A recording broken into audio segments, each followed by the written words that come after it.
Chronological Bible in a Year, day 131. War returns to Israel. A foreign king dies, David sends some men to send his grievances, and it's misconstrued as an act of aggression.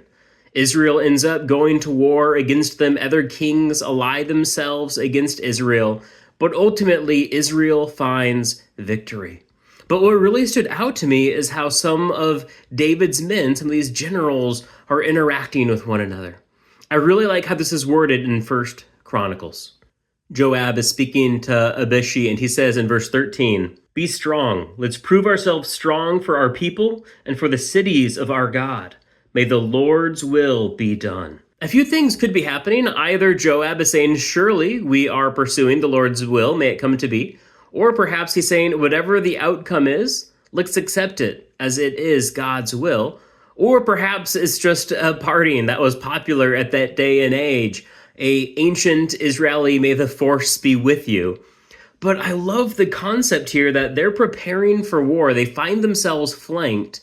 But rather than give in, rather than give up, rather than just cry out in anguish, they say, let's do the best we can and trust that God's will be done. A man was once discipling me, and he would often say, Brian, are you doing your part? And are you letting God do his part?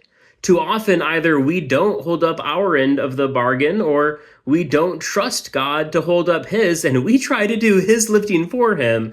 Either of those methods are wrong. God has given us a role to play. Are we playing it? But are we also trusting and living under the knowledge that God will fulfill his will? Let's do that today. Let's live knowing God's given us a part to play. Let's play it to the best of our ability, but also do so knowing that God will do what God has said he will do. So maybe take some time today, pause and say, God, what have you prepared for me? God, how am I to live in light of who you are and what you have done? Let's seek to be people who discern and live within God's will. I'm looking forward to jumping back in the Psalms tomorrow, but until then, God bless.